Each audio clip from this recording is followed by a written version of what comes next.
Probably best known for his portrayal of the 1950s singer, the late Ritchie Valens, in a picture called La Bamba. He was also a defiant student in a picture called Stand and Deliver. In his new film, Mind Game, Phillips showcases his talents as both an actor as well as a writer. And right now we go behind the scenes and take a look. The setting, a seedy diner located in the heart of Hollywood. The subject, a writer who's become obsessed with a convicted murder. Both story and setting were conceived by actor and screenwriter Lou Diamond Phillips, who not so coincidentally plays the role of the ambitious writer. This character is not necessarily based on me, and if it is, it sort of comes from the dark side more than anything else. Hopefully the dark side of all of us. I mean, what would we do? What would we compromise in our lives to become successful? And not necessarily ideas that I live by. Perhaps Phillips doesn't live by these ideals, but they did come to him at a time in his career when he was tempted by the dark side of success. Way back when I wrote this screenplay, 4 years ago actually, after I finished the movie La Bamba, all right, what are you going to do? I mean, what's your perspective on life? What is your perspective on this career if this movie's a big success? And it was.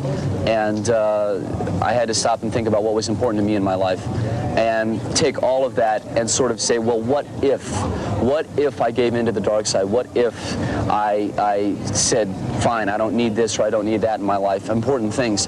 And that's what the character of Mitchell is based on, is a guy who, like all of us, wants a certain amount of success, wants to do certain things in his life, but hopefully not like all of us, compromises to do so, and it's sort of a yuppie gone mad kind of an idea.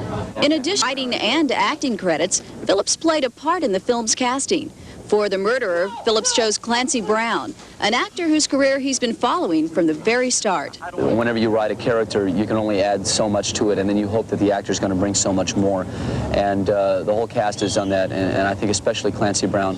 Clancy, whose body of work is really and it's very impressive. And he won't believe me, but I saw him in the first thing he was ever in, and I followed his career ever since then when I was struggling in Dallas, Texas. And I followed Clancy's career, and it's a real honor to work with him, and he's tearing this role up. He's incredible in this film. I thought you might need someone to talk to. Got something to say? Say it. I got something to give to you. A job. I'm serious, man.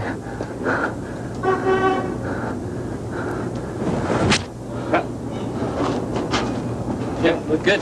Very good. Yeah, What's interesting, though, is I think what I'm doing in Mind Game, people haven't seen me. A lot of people identify me as the very sweet, innocent, grinning kind of guy, playing a guitar, or they identify me with this very long-haired person who throws knives, And this guy is different from both of them. It's different from anything I've done, from Stand and Deliver and Disorganized Crime and Renegades, all that. This is a change of pace. And Lou Diamond Phillips will next appear in a movie produced by none other than Robert Redford called Dark Wind. In the film, Phillips plays a Navajo policeman. We'll keep you apprised. Meanwhile, not often does a filmmaker get